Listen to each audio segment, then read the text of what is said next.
Alright, welcome again to my channel, Share Your Story, Ronnie Harvell.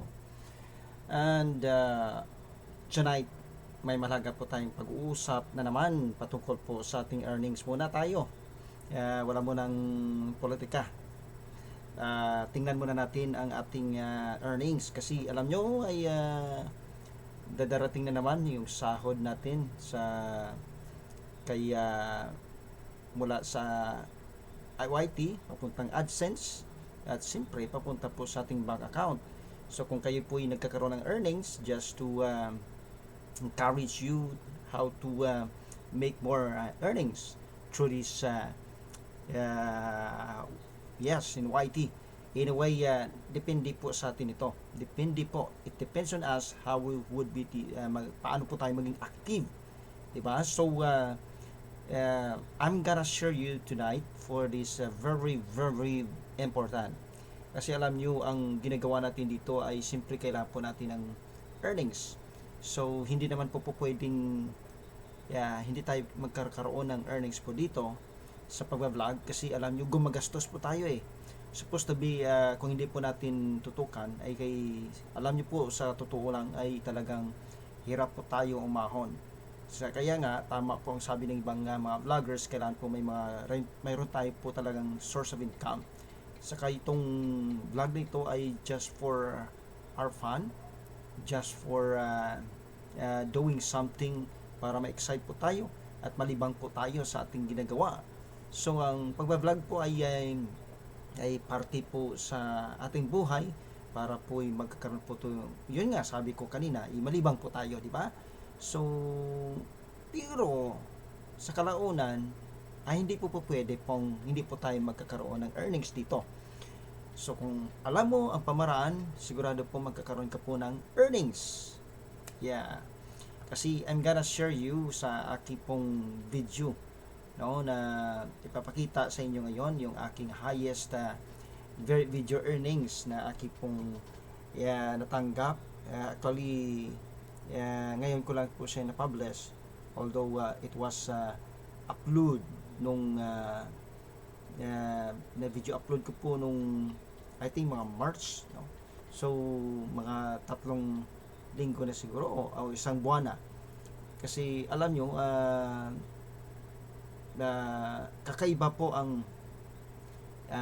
earnings ng video nito kaysa iba, no? Kahit hindi siya umabot ng tawag ito ng 1,000 or 1,000 views, ay mataas po ang kanyang earnings, no, sa video na ito. Patungkol po ito sa updated ng ads, no, na hindi natin kailangan na maglagay pa o mag set up o settings yung mga ads pagdating po sa 8 minutes above. So hindi na po natin kailangan po siyang i-set up dahil po ito pong panibago ni YT na para hindi po tayo mahirapan at siyempre po ang nanonood hindi din po sila mainis sa mga ads na lumalabas dahil po sa grabing inilagay natin diyan sa bawat minutes, no, na para po dumaming ating ads. So si YT na po ang nag-advise sa atin na siya po ang i-on lang po natin ito or i-enable lang natin ito kasi May 12 ay mag-start na po ang ganitong sistema na gusto ni YT na mangyari sa atin, para din po sa atin. Although I know, I understand po siyempre bababa po talaga yung ating earnings. Inaamin ko rin po ito kasi hindi na po tulad ng ginagawa natin na di ba sit up talaga yun. So kung how many ads na ang ating lalagay sa 8 minutes above, no, 8 minutes to up na video natin na upload.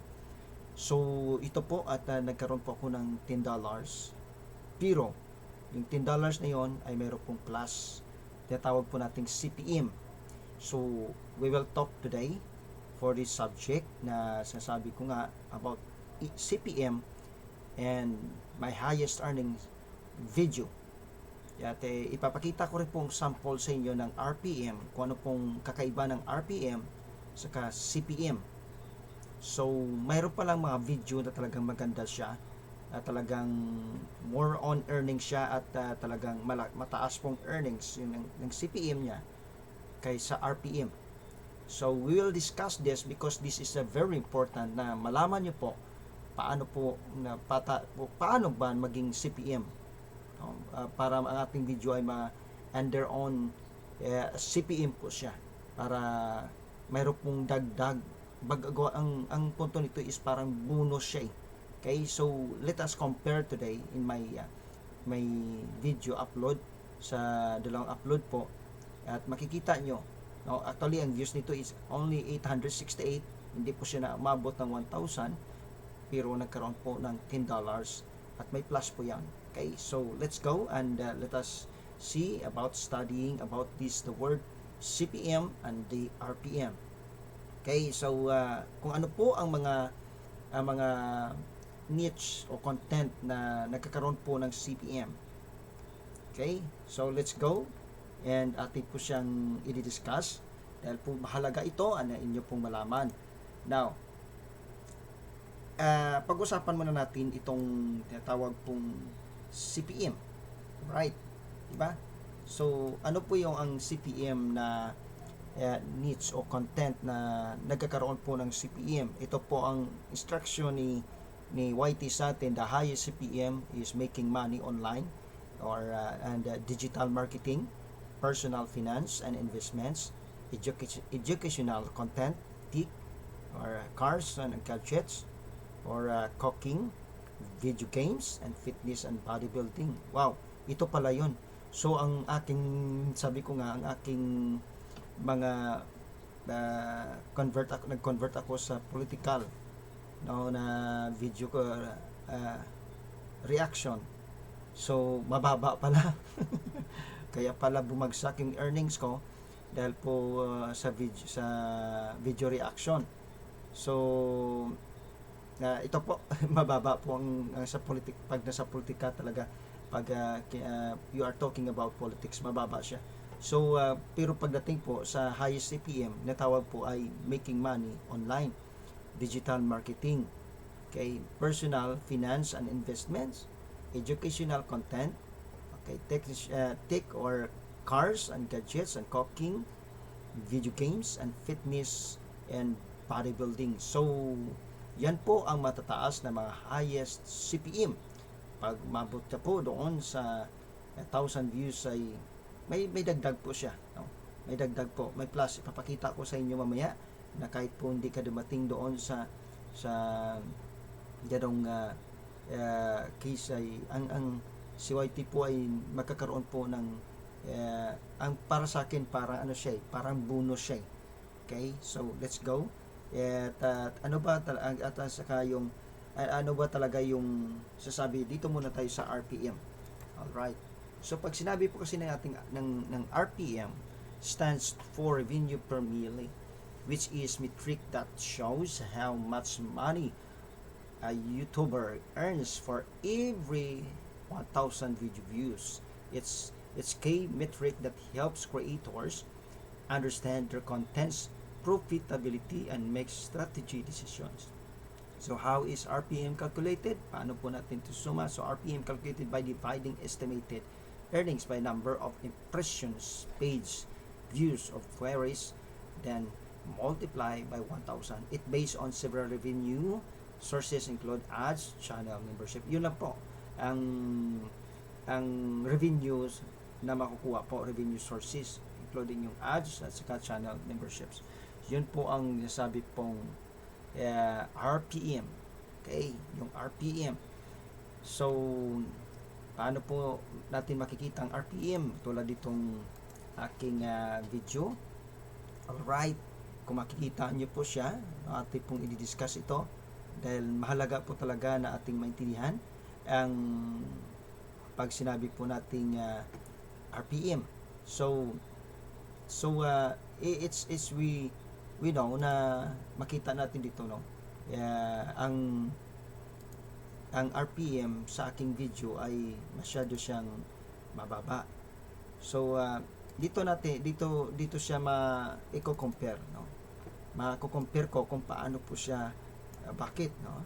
At yung tinatawag pong yung video analytics siya, or right, wait. So tingnan natin dito. Alright, sige. Yes, ito na. So yun po ang actually itong video na ito, kay SOG Boyeng, no, na-upload ko lang ng April 12, 2025, ay nagkaroon po siya ng tawag ito, 2,000 views. Biruin nyo, 2,000 views, no? So 2,000 views sa video performance siya. So ang estimated na revenue lang is $1.26, no? Nakuha nyo. Hindi tulad kanina doon sa na sinabi ko na patungkol sa ayun ba yun? Sa CPM. Okay. Alright. Excuse me. Ayun, ito. Di tulad dito sa 868 lang, pero nagkaroon po siya ng $10.69. No? $10.69. Malaki ang kanyang agwat doon. So kahit ako, bakit? So at saka depende naman po kasi sa pagpapanood ito, eh. No, kung talagang tinapos siya sa panonood, at kung hindi na skip yung ang ads, so depende rin po sa atin yun, no, kung ano po ang resulta, kung talagang pinanood siya o tinapos po talaga siya. Pero ang kagandahan dito is nagkaroon po ng $10.69. Hindi po tulad ng tawag ito, yung isa sa RPM, kasi si PM yan, eh.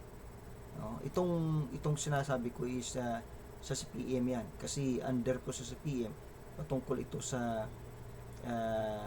paglilecture, no? Pagtuturo ito po kasing maganda sa mga earnings, no, na pagtuturo, or paano mo i-discuss. Kita mo may mga iba is mga gumagawa ng paraan, hindi na vlog nila, umuutang po sila sa ganyang halimbawa sa mga online na apps, uutang sila doon, din ipapakita nila kung talagang legit ito, di ba? So mayroon din po sa mga games na ginagawa nila yon. Malaki pala ang kita doon, yung CPM. So I'm really interested of this, no? Kaya pala yung iba ganito yung ginagawa nila, kasi malaki pala kita nila dito kaysa RPM, kaysa political. Ano nga, kasi ang problema, dito ako sa political na nagtutok na nahuli ko na nakita na ganito pala, napakababa pala ng kita pagdating po sa political video reaction, no?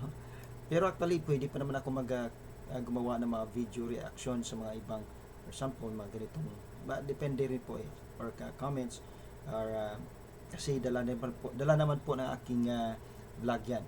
So anyway, kasi ang mainit ngayon ng politika, kaya nakatutok tayo sa politika ngayon. Anyway, so this is the time that we understand na malaman po natin ng maigi paano po tayo magkakaroon po talaga ng malaking earnings when it comes sa ating mga video, di ba? So alamin po natin ang RPM, alamin po natin ang CPM. Okay? So iyon po ang sinasabi. So ating pong, kasi alam nyo, kung hindi po natin maintindihan yung ating niche or content, ay mahirapan po talaga tayo. Kaya parang nakakabagot na, no? Nakakabagot na sa mga ginagawa natin na parang wala namang silbi. So anyway, ganun po talaga. So ang iba, pag nakita nila yung talagang ganun, ay talagang na-excite sila sa mga gumawa ng mga content. Parang gustong araw-araw na, katulad ko, parang gusto ko na araw-araw gumagawa na rin ako ng short video, gumagawa na ako ng ganitong way, or nagla-live stream na rin ako.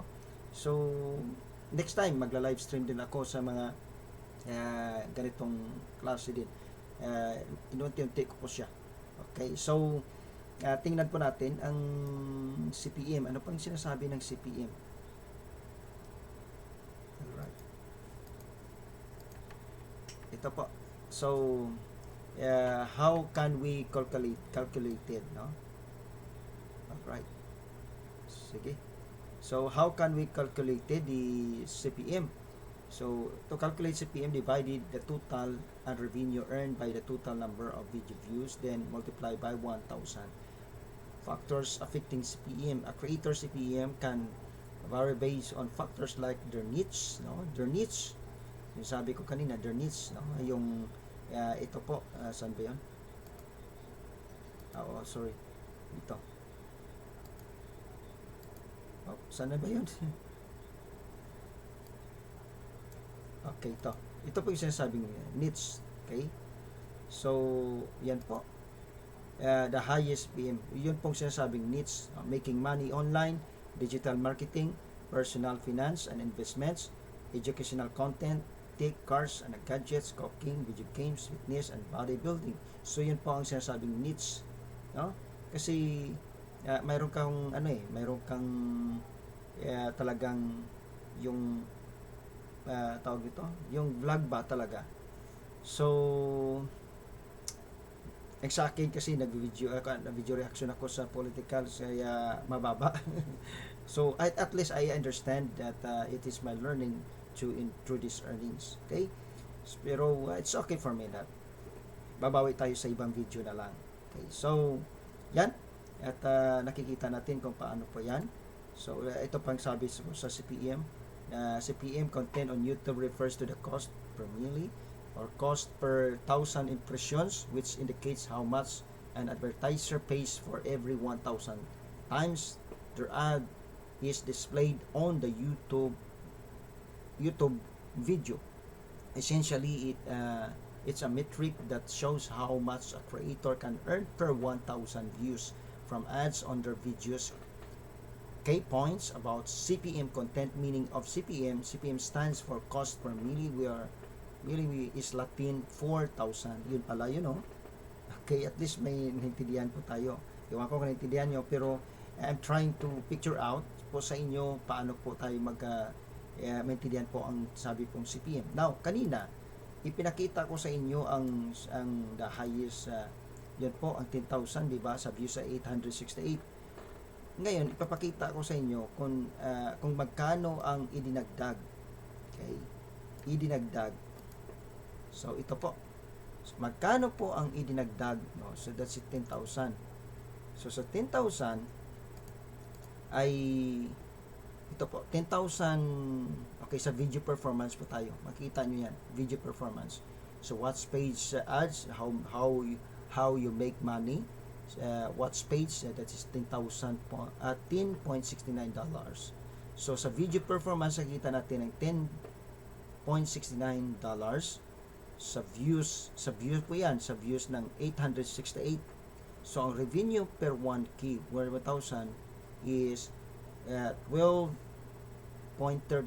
So may dagdag po siya. Kita nyo? So may dagdag po siya. Ito po yung dagdag niya is how much advertisers pays. So sa CPM playback, cost for every 1K views is $12.03. See? May dagdag. So at least mayroon siyang dagdag po sa atin, sa aking video. Yun po ang sinasabi dito. So mahalaga po talaga na maintindihan natin ang itong paano po natin siya maunawaan pagdating po dito sa nasabi pong video, sa mga video natin pagdating po sa niche or yun po. So malaki po ang diferensya niya. So, di ba? So hindi tulad dito sa RPM na napakaliit lang. It is only how much is that is kita biro niya 2,000 views ito. So ang estimated revenues lang is $1.26 lang, mababa. So may dagdag siya is 0.63, no? Sa RPM may dagdag siya sa RPM. So ito siya is 1.93. Yung 63 posible may nagpalipad dyan o kasi kaya sa mga membership. Yun po yun. Okay, I hope naintindihan nyo po. Yun po yun. So yeah, at least we understand what are doing in our vlog, di ba? So that's my share today, na sana po na makapagbigay po sa inyo ng kaunawaan pagdating po sa ating earnings sa ating video. So I hope ay may nakuha pa kayo na at sana po maunawaan niyo po at kung manawaan niyo, kung mayroon pang kayong tanong, pwede po kayo mag-comment. At napakalaga po talaga na maintindihan natin yung kung ano pong ating ginagawa dito sa vlog na ito, di ba? Sa vlog na ito. So let us doing the best for our vlogging. Ano pong ating mga needs o ano pong ating content, ano pong ating mga pero yung iba nagluluto lang pala, yun pala malaki pa lang ang kanilang earnings doon sa CPM, no? Pag pinanood yan at hindi na skip yung ads, talagang pinanood siya ng mahaba, talagang ayos, di ba? So it's very very good talaga. So iba po is talagang exercise lang ay talagang ayos din. Malaki pa lang na ang earnings diyan. So again, maraming salamat po sa patuloy na suporta nyo at huwag niyong kalimutan na mag-like at mag-subscribe po sa aking comment, sa aking channels at let's be comment na lang po kung ano pong inyong nais po malaman o may dagdag pa kayo, may payo pa kayo o kung may dagdag pa kayo dito sa paano po mag-highest earning po sa video ay yes, para makatulong, hindi naman para mayroon din po akong malaman din po mula sa inyo, makadagdag po sa aking kalaman. So I hope I can share with you this my experience in my highest earnings video. Okay, so salamat at may the Lord bless you all. This is Share Your Story, Ronnie Harobel, na patuloy pong magsusupport po sa inyo. May the Lord bless you all in the name of Jesus Christ. God bless you.